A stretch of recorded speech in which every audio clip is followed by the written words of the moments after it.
The journey continues from my makeshift campsite outside of Healy High School north of Denali after evacuating from the park due to forest fires. After having cycled from Dead Horse at the top of Alaska to Denali, my next target was to ride the Denali Highway. This remote gravel road promises amazing views of glaciers while making its way east towards Canada. After a bit of backtracking past the fires, I set up camp at the very start of the Denali Highway. Found this decent camp spot just off the Denali Highway. We're at about mile marker 1, so we're gonna go about 134 miles from Cantwell to Paxson. There's not gonna be much in between that, so it's gonna be kind of like the Dalton Highway where we're just like riding around for a while without seeing anything. But we're gonna have incredible views of these mountains like this for a while, so I think it's gonna be really beautiful. We might get a little rain, but that's all right. We haven't had any rain yet, and hopefully it's gonna clear out the forest fire smoke. So that's gonna be pretty good. While stopping at a gas station for breakfast, I ran into the first puncture of the entire trip. Well, I've got a little bit of a problem right now. The extra tubes I have don't fit in my rim. So my issue here is this tube, it doesn't fit through the bottom section here. It's so close. Like, I wonder if I can just force it.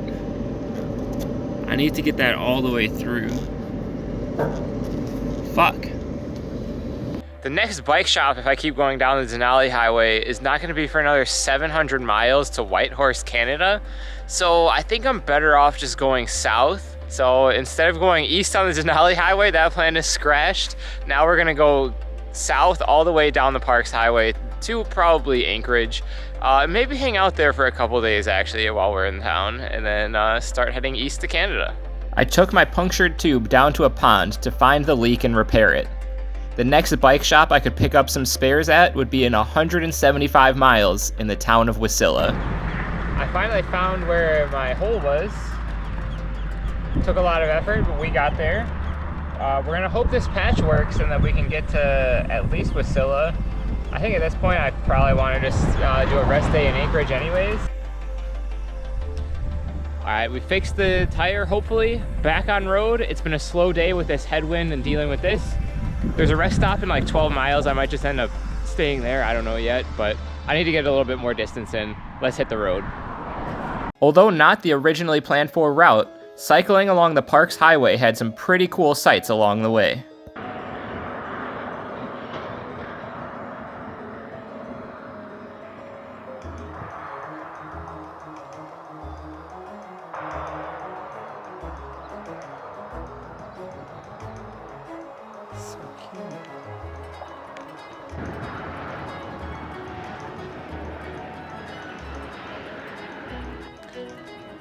No idea what's in this igloo, but apparently you can sneak around the corner. Let's find out.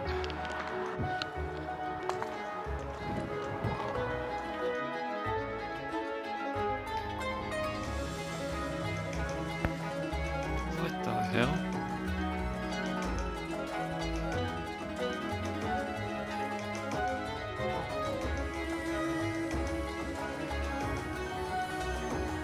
I don't know if this is safe.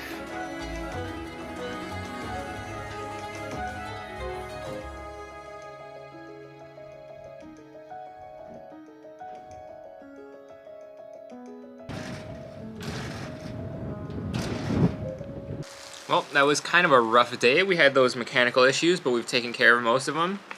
We're still on the way south towards Anchorage now, so we're gonna get a little bit different of a view. It seems like there's gonna be a lot of rain, which means probably not that many good views of Denali, but it's possible that we might see them.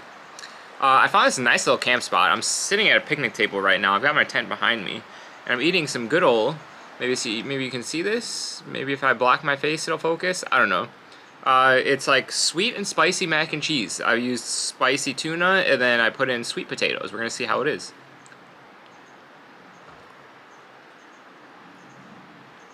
You know, I'm not mad about that. That is pretty good, actually. The next morning, the week of rain began. But, as you can probably see, I've got all my rain gear on. It's kind of misty this morning. Upper 40s Fahrenheit, kind of cool. Much different than the 80s and sunny that I've had for a long time. So in a way, it's a nice change of pace, but it would be nice if it wasn't raining. Despite the rain, I had some good views of the Hurricane Gulch Bridge.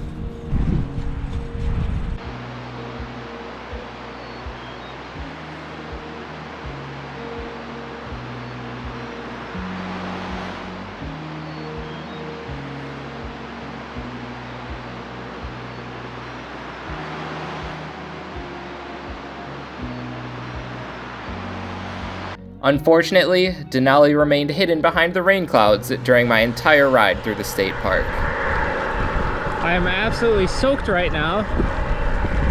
I've got about maybe 5 miles until a campground, and supposedly they have like one of those picnic areas with a like overhang that I could probably set up under. So we're probably gonna do that. So I'm at this little campsite. They have one of these like covered picnic areas. Yeah, it's like picnic tables, as you can see back here. I set up my tent under here. I don't know if this is technically allowed or not, but there's nobody in the parking lot. I'm the only one here. I'm figuring nobody's gonna really care, so hopefully I can just stay here, maybe get a little bit drier. There's gonna be more rain for like the next 5 days, so I'm trying to avoid being as wet as possible.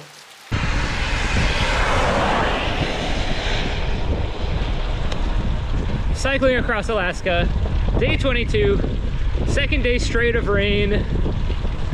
The rain is forecasted for the next week, basically. It's not gonna stop. So there's two choices. You can either sit there and do nothing, or you can ride through it. And we're going. We got places to be. We gotta get to Canada. We gotta get through the Rockies. We got all kinds of stuff to do. So we're pressing on. Let's get it. I didn't record as much in these few days as the rain continued all the way through Palmer, where I ended up taking a rest day to dry off and prepare for the road ahead. Target, Walgreens, Michael's. This is where it's happening. Look at this. From here, I would cycle the Denali Highway, about 300 miles to Tok. I finally took a rest day in Palmer, but now we're back on the road, heading towards Canada. While not as remote as the Denali Highway that I had originally planned on, I heard from talking to locals that this road should be quite scenic, with views of rivers, waterfalls, and glaciers all the way through.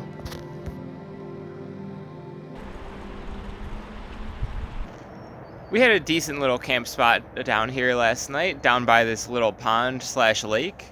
I did hear something big moving around late last night, and this morning I discovered some moose footprints. So there must have been a moose hanging out down by the water last night. While packing up camp, I heard some splashing and looked down to the lake to see the culprit. I'm not sure where Mom was, but the baby was so cute by itself. So yesterday the views were amazing, but I didn't take too many videos because the road was just so damn narrow that it felt really dangerous to ever just stop and take video. Right now, as you can maybe see, we've got a little bit of a 2-lane road. We've got a big shoulder. Finally, we have a shoulder. There was no shoulder for so long. So hopefully we're gonna get a little bit more in the video department today.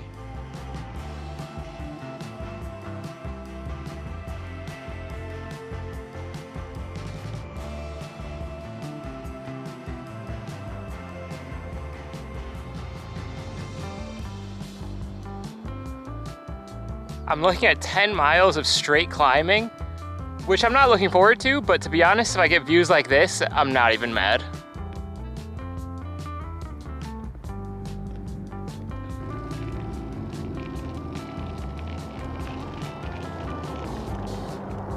The views on the Denali Highway today have been absolutely amazing. Take a look at this.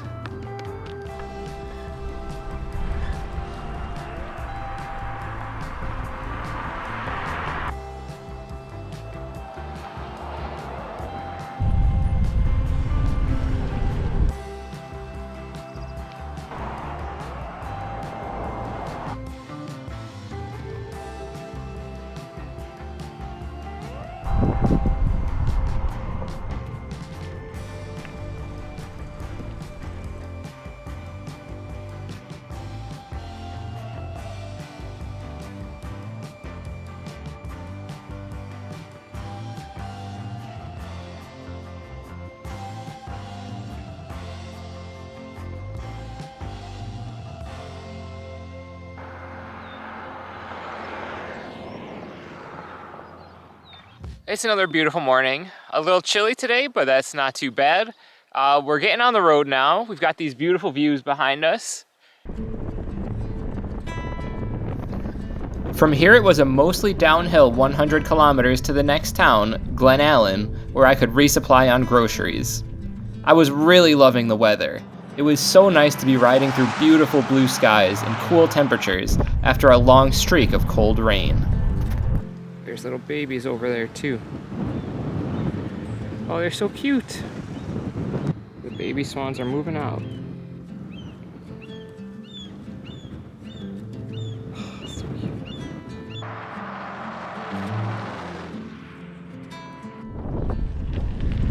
Man, what a perfect day. Blue skies, coming into Glen Allen today. We're gonna restock on some food, we're gonna charge some electronics, and then the goal is to go up to Tok in the next couple days. From there we can head east to the Canada border, and then who knows what's gonna happen from there.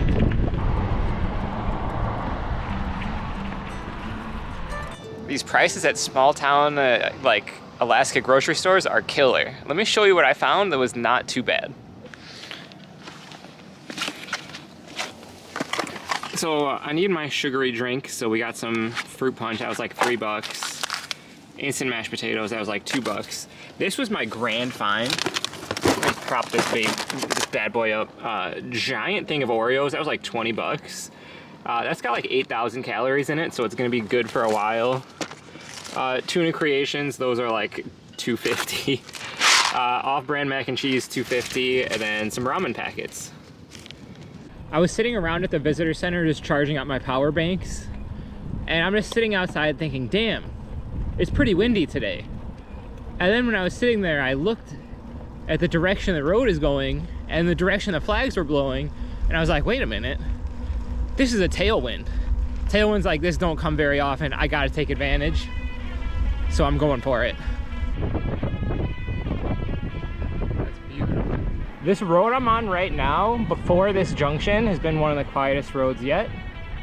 And I think going into Tok, it's gonna be even quieter. This is pretty. Holy shit. We are just flying right now, about 20K an hour without any effort.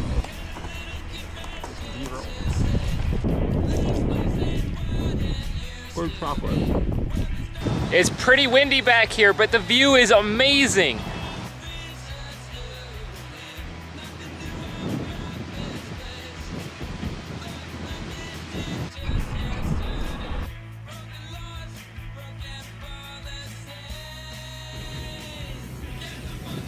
I've seen so many cars with license plates I just don't recognize. I've seen European plates. There's got to be like South American countries that I don't know. Central American countries that they just don't say on there, so.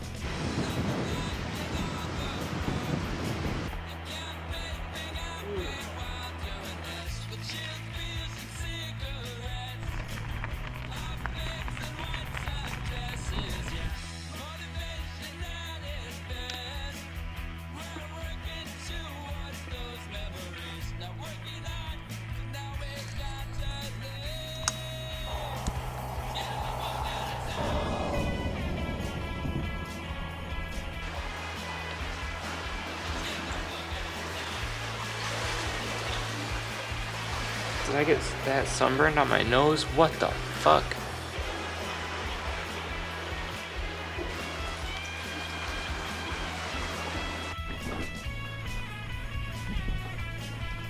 Unbelievable how fast it cleared up today. All right, 100 miles to Canada. Not too bad. We've got a nice little bike path here before we get into Tok. Pretty nice. Looks like this. Can't complain.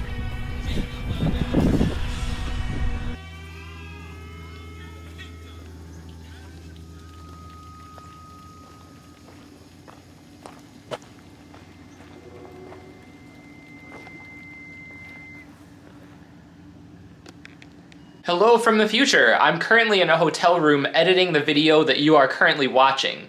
Anyways, I just wanted to let you guys know that I'm now on Patreon. it gets expensive to get hotels like this that'll give me the electricity and the internet to be able to edit and upload these videos. So by supporting me on Patreon, I'm going to be able to get more of these hotels, and I'll be able to put out videos more frequently and at higher quality than I am right now, where I haven't even edited a video in like 2 weeks now because I've had no electricity, no internet, no nothing. But yeah, anyways, so if you want to support and make these videos possible, anything that you can give on Patreon is highly appreciated. And you can get little perks, like you can have your name right at the credits of every video. You can watch videos early, and I'm gonna put some bonus content out there too. So look forward to seeing that. If you're interested, a link is in the description below. And without further ado, let's read off the first credits of the Patreon member, the very first member. Shout outs to Reed Plus for supporting the videos. Your support means so much, so thank you, and I'll see you guys in the next episode.